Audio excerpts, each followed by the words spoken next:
Did you see that? Illinois just taxed me for breathing their air.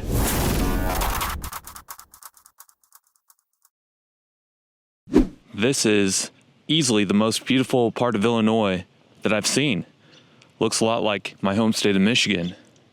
Look, Illinois has a lot of municipalities, and I've been to a lot of them, and I've made videos on a lot of them. There's a few things that a lot of Illinois' communities have in common. One is a struggling economy. Another is extremely high tax rates. I'll explain more about it throughout the rest of this video. I'm going to head home first, though, before I explain all of that to you, because my brain works better when I'm working remotely. See what I did there?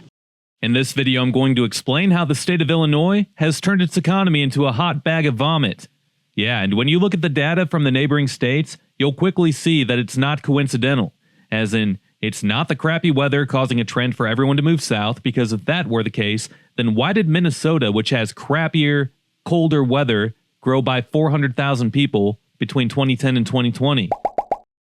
You know, I mean, there's something about that logic that just doesn't add up. I mean, why did Indiana, which has the same exact climate as Illinois, see a population gain of 300,000 between 2010 and 2020?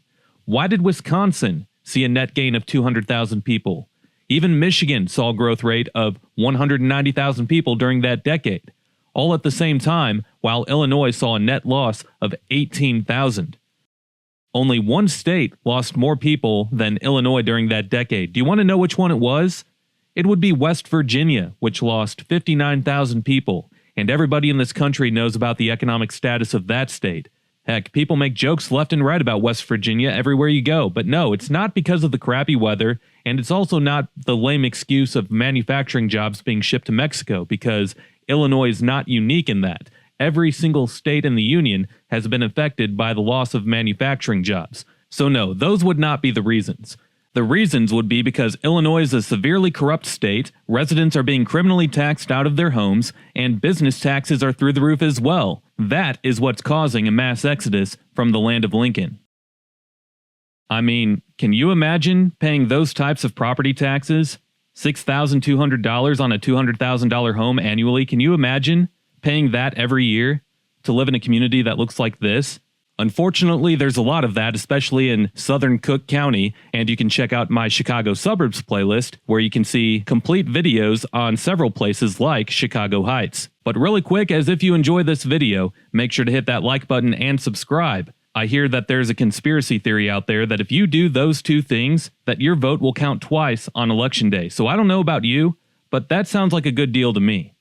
What also sounds like a good deal is hearing what the assistant editor at Illinois Policy, Dylan Sharkey, has to say. So property taxes are by far the biggest issue facing Illinoisans. We have the second highest average property taxes in the country, behind only New Jersey. And it would be one thing if we had the second best quality services, but a lot of what you see in budgets across the state are high pension payments that crowd out core public services, whether it be roads, infrastructure, public safety, the things that people need every day, and they're paying more and getting less. Paying more, getting less. Unfortunately, that's the way of life in Illinois. For example, you can own a home in Calumet City, Illinois that's worth $200,000 and have an annual property tax bill of $6,200, just like with Chicago Heights that I showed you earlier. Calumet City's neighbor to the east, Hammond, Indiana, has you paying only a fraction of that, with an annual property tax bill of $2,300 on a home with the same value. Plus, you could easily argue that you're not gaining anything extra by living in Calumet City over Hammond, which begs the question, why would anyone buy a home in Calumet City over Hammond when presented that data? To add to Dylan's point, high pensions are taking priority over public services, so really, Illinoisans are paying higher taxes to line the pockets of people who probably don't need the cash as much as the taxpayers do. This article from Illinois Policy says how the city of Chicago alone has more public pension debt than 43 states. Oh, and of course, Illinois is one of the 7 states with more debt. Anyway, throughout my explorations of Illinois, especially earlier this year, one thing that I couldn't help but notice was that the collection of suburbs in southern Cook County had much higher taxes than the northern suburbs of Chicago have, or the suburbs to the west in Will County. I asked Dylan about that, and here's what he had to say. So one of the reasons for that is property taxes are ultra regressive in the sense that middle and lower income households can't afford or are less likely to afford appealing their property taxes, whereas higher valued other counties, North Shore, some of the nicest homes in the state, they can afford to fight tooth and nail on their property tax bill, and that's one of the reasons you see the lower rates. So they just go after the poor people and just take advantage of them. Yeah, and it's the same for commercial taxes, commercial property taxes. Smaller businesses can't afford to fight those property taxes tooth and nail. And also, there's a political dynamic when you hammer commercial properties, because someone might own a property or a business in Cook County but live outside. And so politically, they can't do anything against that politician. Whereas a homeowner, they could face some backlash in an election because they can vote against the assessor, whatever elected officials in charge of it, or the county president, county board. Commercial folks who live in other counties are kind of powerless. No, that's interesting because a lot of the focus is on the residential property tax, but the commercial business tax, I think what I saw was that it was the fourth highest in the country. Yes, property taxes overall, Illinois is second in the country. And it'd be one thing if it was just property taxes, but we're also the second highest corporate income tax rate. We're the second highest gas taxes. We're one of only a dozen states that tax groceries statewide. As far as groceries, we're the only state among the 10 biggest that tax groceries. So other big states don't tax groceries and they get their budgets along just fine. So it makes you wonder why. Although the state is getting rid of the statewide grocery tax on January 1st, 2026, those taxes went towards the local municipalities. And when the law changes in 2026, local communities will have the option to implement their own grocery tax to keep those funds flowing. Illinois Policy has this article here talking about the city of Highland, where they're seriously considering implementing a 1% grocery tax when the statewide law ends. The city claims that they'll lose about $350,000 without imposing a 1% tax.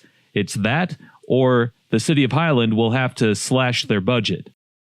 One of the biggest misconceptions we always hear with out-migration in Illinois is that people are going to better climates. They're going to Texas, they're going to Florida, but the weather in Illinois has been the same for the last 50 years. So if it was the weather driving people out, they would have done it a while ago. Indiana gained population. Yeah, and when you look at out-migration to Illinois' neighbors, it's actually higher than it is for Texas and Florida. So if someone's leaving the state, they're more likely to be going to another Midwest state, another Midwest neighbor, than they are going to Texas and Florida. Yeah, that's one of the bigger points that I've always been emphasizing is that it's not just the weather. I feel like that's just a lame excuse that people can blame it on. Same with, manufacturing jobs going to Mexico, which that is true, and it does affect all the states, but Illinois is not unique in that. Other states have relied on manufacturing as well. Ohio specifically, and Ohio has not lost population. Right, and jobs are a huge component of it because companies, they follow people, they go where people go. Citadel Securities left Chicago because they had so many people asking to move, work remote, work from a different state. And so how do you argue with your own employees? And for the residents who do stay, facing some of the highest property taxes in the country, it's a big part of their wealth. For the average American, I think real estate is about 75, 80% of their wealth. So it's really all of people's barriers to escaping poverty, staying in the middle class, is their home. And if Illinois is one of the worst states to be a homeowner, it makes pretty good sense for you to pick a different state to live in. There was a story earlier this year of a man who owned a home in Chicago Heights, a very economically depressed area, pretty small home, shouldn't be worth that much. But the Cook County assessor came in and valued his home at $1 million. And that raised his property tax bill substantially. How the heck does something like that even happen? There's a lot of ins and outs that make you wonder your head. For instance, during COVID, they said that there was some intentional, freezing it, because people were out of work for so long. It was such an unprecedented time economically. And so what's happening now is kind of them catching up to what would have been hikes during COVID that they try to spare people of. But stories like, even knowing that, it still doesn't make much sense to see property taxes go up as far as they have. And one of the things is the way Illinois taxes, they have what are called special government units. So when you look on your property tax bill, you'll see by dollar amount what goes to each layer of government, whether it be the state, county, municipality. But we also have special districts for mosquito abatement or water sanitation. Illinois has the most units in the state, excluding school districts, which are obviously by population. We have the most special government units in the country, more than California, more than Texas, more than New York, more than any state that's bigger than us. And so that goes to another reason of why, just layers and layers of red tape. That's where people's money go. And the other thing driving up those property tax bills are pensions. And even though Chicago is its own beast of debt, the state has dug itself in a hole on pensions that's affected everyone in the state. And it just eats more and more of people's bills. And again, they're not seeing any benefit from it in their public services. But there's other factors here as well. The pandemic hit Chicago's downtown office space hard. You talked about Citadel, but there's been several corporations and businesses that have just left downtown Chicago. Yes, Tyson, Boeing, the list only gets kind of like the longer California and longer. Exodus, there's a Chicago Exodus. Yes, smaller, but still very steady exodus of companies. Does downtown Chicago seem more empty today than like 5 years ago? The downtown office vacancy rate, so as far as companies in offices downtown, sets records every quarter for office vacancies. So it's just getting more and more and more. And in 2020, it made sense. It was sudden. It was an emergency. Everyone had it, But people would always say, when we get back to normal. And we're never getting back to the 2019 normal. We might have a new normal that people adjust to that resembles what happened before. But the days of every company being in person 5 days a week is never coming back. According to data from real estate firm CBRE, vacancy rates in downtown Chicago rose to a record high of 25.1%. The suburbs also recorded a record high office space vacancy rate of 31.4% during the third quarter of this year. But while Chicago is seeing record highs, it could be worse. The Windy City has the third highest office vacancy rate out of all of the U.S. cities, falling behind San Francisco and Los Angeles. The pandemic, however, affected the entire country, not just Illinois. So to fully explain why Chicago has the third highest office vacancy rates out of all of the major U.S. cities would be several things, including corporate tax rates and the fact that Illinois has the third most regulations out of all of the states. When looking at this map here, you can see that Illinois is miles above the neighboring states when it comes to the amount of regulations imposed, which of course makes it harder for a business to operate as they have to follow so many rules. As a result, it's easy to assume that those reasons play a big role into how Illinois has one of the lower rates of entrepreneurship in the country. It's not just the pandemic either, as prior to it, Illinois had the 8th lowest rate of entrepreneurship. One of the weirdest regulations I've ever read about for Illinois was licensing for jobs, specifically in this case, nursing. I interviewed a nurse who lives in Cissna Park, just outside of Champaign. She wanted to be a nurse. There's an agreement with 40-some states called the Nurse Licensure Compact. All it says is that if you're licensed in one state, you're licensed in all of them. Whether you're a travel nurse, want to work in telehealth, you have customers, clients across multiple states, you don't have to start all over every time you travel to a different state, work different state. Makes sense. 40 states do it, red and blue states alike.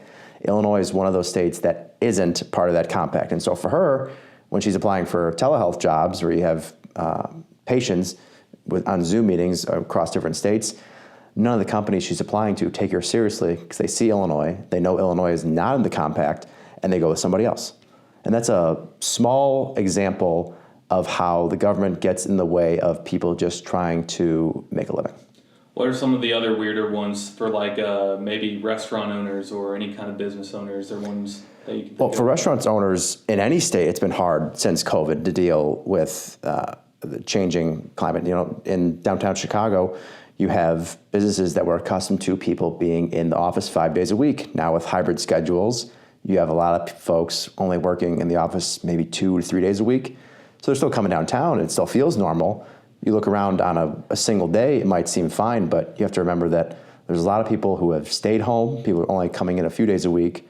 So for a coffee shop or a restaurant downtown, they're losing 30 to 40% of people that they would have normally seen prior to the pandemic who aren't coming in. And so that makes their margins even more small. And it happens everywhere, but specifically in Illinois, again, going back to urban centers with what you were talking big about. cities, yeah. But people always compare Chicago to New York and LA as far as cost of living. And it is both very expensive, but Illinois has a higher property tax rate than New York and LA, and a higher corporate income tax rate. So for businesses owning land in the era of remote work, Illinois is one of the worst states you could operate in. And hello, you can't talk about what's wrong with Illinois without talking about the corruption. There isn't one reason for corruption. My personal interpretation of how it started in Illinois starts with Chicago, because way back when it was the bulk of the state's population. And of the 25 biggest cities in the U.S., Chicago was only one of two that didn't have a charter laying out clear rules and responsibilities for the mayor, for the city council. And so it was kind of like the Wild Wild West as far as power and politics. And while we're far removed from that, and there's plenty of media watchdogs now to hold them accountable, it's still leftovers from that same era. Illinois, 4 of our last 10 governors have gone to jail at some point. And so when you talk about corruption at the local level, it's just a domino effect leading by example. For example, Dalton Mayor Tiffany Henyard has made national news in her small town, but she got her start in politics working for Governor Pat Quinn. Governor Pat Quinn only became governor because Rod Blagojevich was removed, was impeached, went to jail. So it's just like small dominoes, but that add up. And for local leaders, if they see the state officials doing this for decades and decades and sometimes getting away with it, they think, well, if I'm in charge of this square of 15, 20,000 people, it should be way easier for me to go unnoticed. And so I think that's a big factor behind it. No, it's comical, some of the stories you see. There was a story of a school district official embezzling, I should say, COVID relief money to buy $1 million in chicken nuggets. And so on paper, she bought this food for the school, but there was no food, and she just pocketed all this cash. And so stories like that, you can't make it up if you were writing a TV show. That story came out of Harvey, of all places, which is a city that has all kinds of things wrong with it. And you can check out a video that I made on Harvey here. Additionally, if you want to hear about all of the things that Dalton Mayor Tiffany Henyard has done to her community, you can watch a video on that here. Peace.